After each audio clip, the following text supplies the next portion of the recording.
brought to you by Agilus Diagnostics. Health test की बात आती है तो मैं भरोसा करता हूँ India largest diagnostics company Agilus diagnostics. खुद को टेस्ट करते रहो। जो मूल है वो तो हमेशा मूल रहेगा, लेकिन अब तो यहाँ से भी खुशबू आने लगी है जी। अब वो दिल्ली की मिट्टी हो, मुंबई की मिट्टी हो, साउथ इंडिया की मिट्टी हो, बंगाल की मिट्टी हो, वहाँ से उत्तर प्रदेश, बिहार, झारखंड की धरती की जो छठ के त्यौहार की खुशबू आने लगी है। छठ त्यौहार प्रकृति का त्यौहार है। आप देखिए, छठ माता की कोई मूर्ति नहीं बन सकती, क्योंकि तिथि है एकम, दूज, तृतीय, चतुर्थी, पंचमी, षष्ठी। तो षष्ठी तिथि ही अगर माँ है और वो भी सूर्य की प्राकट्य माँ है, उस दिन छठी के दिन सूर्य का प्राकट्य हुआ, तो ऐसी स्थिति में अब ये तो चांद पर भी अगर खुशबू पहुंच जाए तो मुझे आश्चर्य नहीं होगा, क्योंकि सूर्य का जन्मदिन कौन उससे कह सकता है कि हम नहीं मनाएंगे या उसका महत्व नहीं है। मूलतः खुशबू हर जगह आने लगी है, और जैसे गाँव में तैयारियां शुरू होती थी, अब शहरों में भी होने लगी है। मनोज जी, ये बताइए, यहाँ पर दिल्ली में इस वक्त आप छठ के मौके पर हैं, जब आप बिहार में हुआ करते थे, क्योंकि जो हमारे दर्शक हैं वो भी जानते होंगे कि कोई भी छठ का गीत उठा लीजिए, पटना के घाट का जिक्र ज़रूर आता है, और वहाँ पर जिस तरह से छठ मनाया जाता है, पूर्वोत्तर में जिस तरह से मनाया जाता है, क्या स्मृति आपके ख्याल में आती है और कौन सा गीत सबसे पहले आपके जहन में आता है? मेरे जहन में तो सबसे बड़ा जो स्वर है वो वही है कि हर केरवा के पात पर उगेलन सूरज देव, धीरे धीरे लोग करेला छठ बरतिया हो, धीरे धीरे। हर नरियर के पात पर उगेलन सूरज देव, धीरे धीरे लोग करेले छठ बरतिया। अब लोग में हम माई करेले छठ बरतिया, धीरे धीरे। ये ऐसा लगता है कि प्रकृति के बीच से सूर्य उग रहे हैं, उदय हो रहे हैं, और उदय हो रहे हैं उसका भी अर्घ्य है, और जब जा रहे हैं, डूब रहे हैं, उसका भी अर्घ्य है। वो हमेशा कान में गूंजते रहता है कि कांच ही बांस के बहंगिया, बहंगी लचकती जा। अगर ये तो छठ का नाम लीजिए तो ये सुर में तैरने लगता है। लेकिन मेरा मानना है कि सूर्य के इस महापर्व को, जो छठ पर्व के रूप में है, इसको हमको 4 रूप में देखना पड़ेगा जी। आपने कहा ना कि बड़ी कठिन व्रत है, बिल्कुल रियली कठिन है। कठिन क्यों है? बच्चे बाहर हैं तो छुट्टी लेके घर आना है, क्योंकि माँ छठ कर रही है, दीदी छठ कर रही है, भाभी छठ कर रही है, चाची छठ कर रही है। और यूपी, बिहार, झारखंड के बाहर हो सकता है वो छठ की महिमा सब लोग नहीं जानते, क्या छुट्टी मांगने लगा, ये कौन से पर्व की छुट्टी है, दिवाली है क्या, होली है क्या? तो इसलिए छुट्टी है कि लेनी है, क्योंकि छठ के पहले बहुत तैयारी करनी है। कि छठ को 4 रूप में बांट के देखिए। पहला, जिसको कहते हैं नहाए खाए। इसके पहले भी तो 4 दिन से सारे बच्चे लोग कहाँ से गन्ना आएगा, कहाँ से प्रसाद आएगा, कहाँ से फल आएगा, कहाँ से नारियल आएगा, कहाँ से सूप आएगा। इस बार कुछ लोग मन्नतें मान लेते हैं कि हम सोना का सूप बनाएंगे, तो बड़ा नहीं बनाएंगे तो छोटा, या सोना का दिया जलाएंगे। बहुत लोग सोना का दिया जलाएंगे। हाँ, तो बहुत लोगों की ऐसी मन्नत होती है, और जो वहाँ से जुड़े लोग हैं इस बात को समझते होंगे।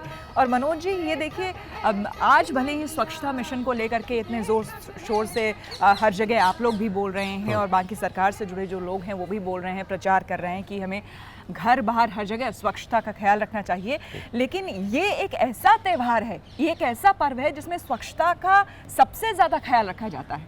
पूरे घर के लोग जो हैं एक तरह से जुट जाते हैं पूरे घर को सैनिटाइज करने में हर तरीके से। ये त्यौहार ही स्वच्छता का है। बिल्कुल। अगर आपने घाट को स्वच्छ नहीं किया तो छठ हो ही नहीं सकता। आपने अगर प्रसाद को शुद्ध नहीं रखा तो छठ हो ही नहीं सकता। तो स्वच्छता और शुद्धता तो छठ का आधार है, आत्मा है, आत्मा है। तो जैसे अगर हम 4 भाग में देखते हैं, छठ के गीत ही छठ के परिचय हैं। बिल्कुल। जैसे जब छठ आने वाला होता है तो छठ आने के पहले जो गीत शुरू होते हैं कि कहवा पैबो सोने के कटोरिया कहाँ रे पैबो दूध, कहवा पैबो पाने कबीड़वा से आरा दिया। अब ये गीत अपने आप में 4 चीज़ ढूंढ रहा है ना। कहाँ पे वो सोने के कटोरिया, अगर मन्नत है तो सोने की कटोरी, कहाँ दूध मिलेगा, कहाँ मिलेगा पानी का बीड़वा, पानी भी चाहिए उसमें जिससे अर्घ दिया है, और अर्घ दियाए खातिर वो फल भी चाहिए। तो इतनी सारी तैयारियों का गीत पहले से कैसे होगा। अभी हम लोग भी जब गीत बनाते हैं ना तो छठ के पहले के बहुत सारे गीत हैं। जैसे मुझे एक बार मैंने कल्पना की थी कि सपोज एक बहन छठ कर रही है, उसका भाई खूब छठ कराता था, वो जहाँ शादी हुई ना वो लोग छठ की महिमा नहीं जानते, तो बड़ा लाचार हो रही है, उसको छठ करना है, तड़प है उसकी, तो अपनी माँ को बोलती है कि मैया हो तनी भैया से कहिया बहिना छठ करे, साजन महिमा नइखे जानत, छठ के पूजन नइखे मानत, हरे छठ कैसे ई करी तोर बहिना, कहिया ऊ आ जई है, हरे मी सुनते ऊ चली आई है, बहिना छठ करे। बताओ, मतलब वो तड़प बिल्कुल उस गाने में दिख रही है। पति को समझाना है। तो इन सब गीतों को मैं एक भाग में जोड़ता हूँ, और जब नहाए खाए की बारी आती है तब तो फिर वो शुरू हो जाता है ना, वो प्रसाद की शुद्धता के लिए चूल्हा अलग से बनता है। हाँ। मिट्टी का चूल्हा बनेगा, अलग से बनेगा। यहाँ पर आप देख लें, कोई भी पर्व त्योहार होता है तो कुछ घरों में तो ये पालन किया जाता है कि अलग से एक चूल्हा होता है मंदिर के लिए, पूजा पाठ के लिए, लेकिन नॉर्मली जो घर में किचन में रहता है उस चूल्हे को यूज कर लेते हैं। लेकिन ये एकमात्र ऐसा त्योहार है छठ जिसमें कि मिट्टी का चूल्हा अलग से लोग बनाते हैं पवित्रता से, और उसमें प्रसाद बनेगा। ये अभी तक लोग पालन करते हैं। वो भी प्रकृति से जोड़ रहा है। बिल्कुल, मिट्टी का चूल्हा, बिल्कुल, गोबर से लीपना, लीप करके गोबर से लीपेंगे, वो शुद्धता है, और शायद उसमें स्वाद भी है, वो कुछ इशारा भी है, वो कुछ इशारा भी है कि आप गोबर लीपने से परहेज मत करिए, क्योंकि स्वच्छता के लिए भी तो परहेज हो ही नहीं रहा भाई। हम कैसे उठाएं, गंदगी गिरा है, खुद से कैसे। छठ कहता है मत परहेज करो। जब जैसे कभी कभी छठी मैया हो, छठी मैया हो, हमरे माई पे नजरी बनैहा हो, हमरे माई पे नजरी बनैहा, ओकर मनौती तू हरदम पुरैहा, छठी मैया हो छठी। ये सब गीत तब गाते हैं जब हम लोग घाट छीलते हैं, माँ कर रही है तो तैयारी जब हो रही होती है, कर रही है। और इससे आगे जब चलेंगे, सब जब मान लीजिए छठ के घाट के लिए चल पड़े आप, तब सबसे बड़ा वो गीत आता है कि हरे उजे बाट जे पूछे रे बटोहिया, ई बहंगी के करा के जाए, आँख तोर फूटे रे बटोहिया, ई बहंगी छठी माई के जाए। अब आँख फोड़ने का तो त्योहार नहीं है, लेकिन आँख तोर फूटे रे बटोहिया का मतलब क्या हुआ कि भाई तुम कैसे अज्ञानी हो, तुम छठ के बारे में नहीं जानते, तुम पूछ रहे हो छठ का त्योहार, छठ की बहंगी कहाँ जा रही है। तो गीत खुद ही बनाते हैं कि अगर तुमको छठ के बारे में नहीं पता तो तुम अज्ञानी हो, तुमको जानना चाहिए।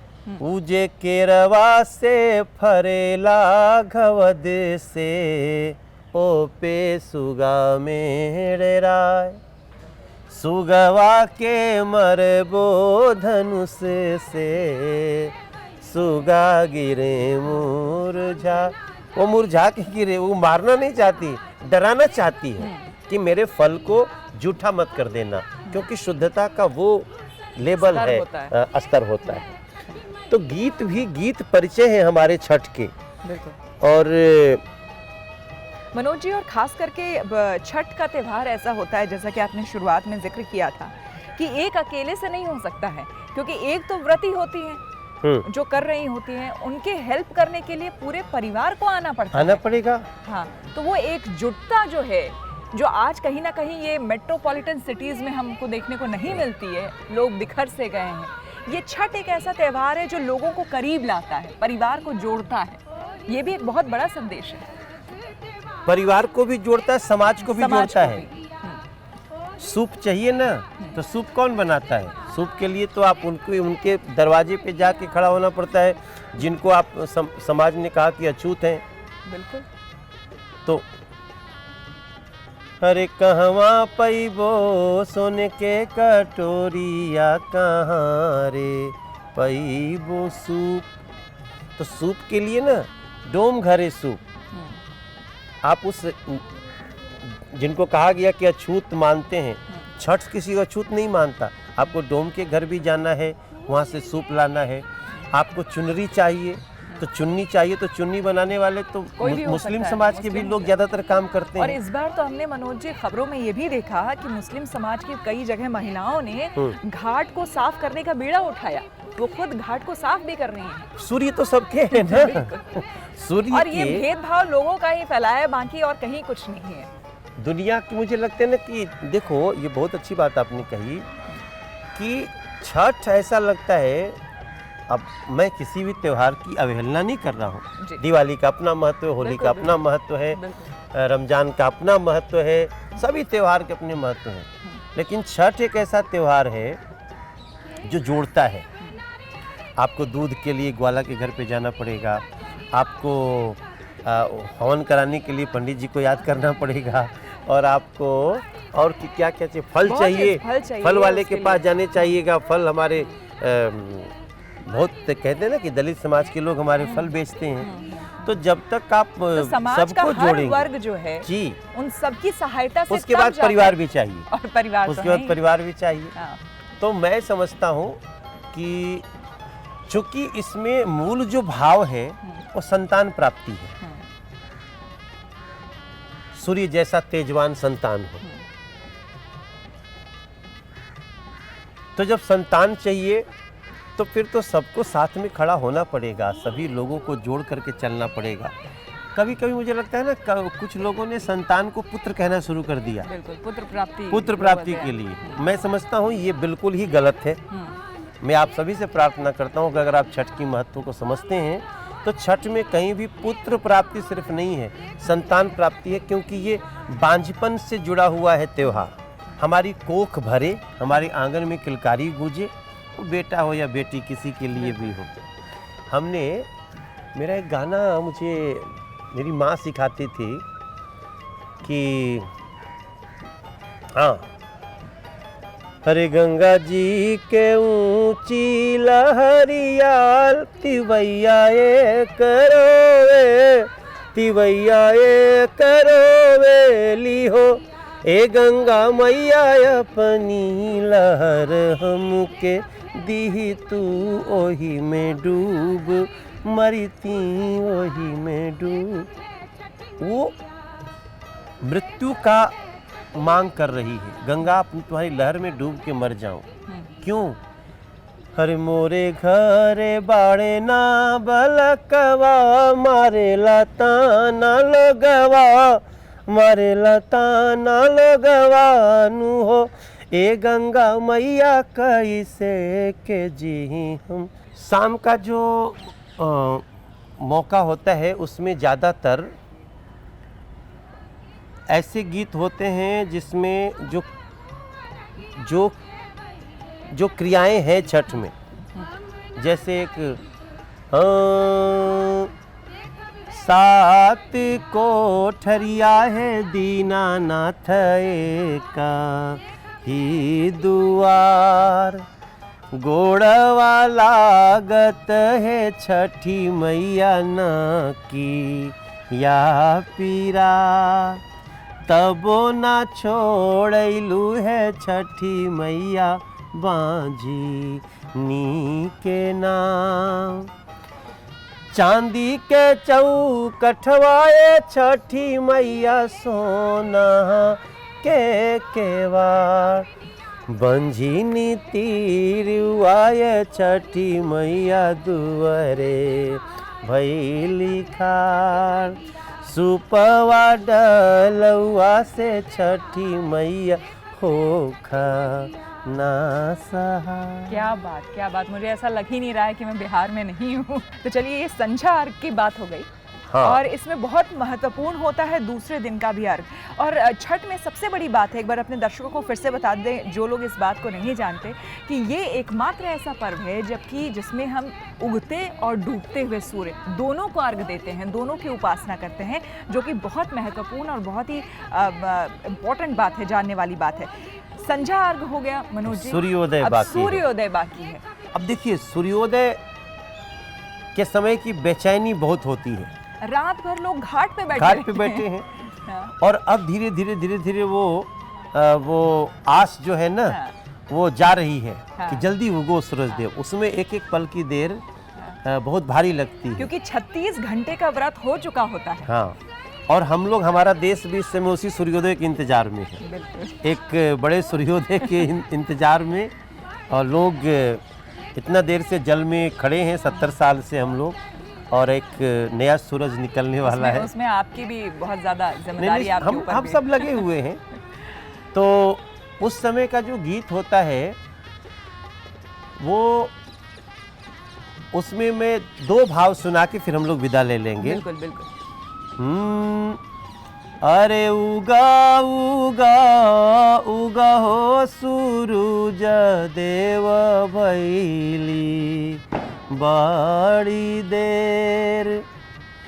अरे उगा उगा उगा हो सूरज देव, अब तो भैली बड़ी देर।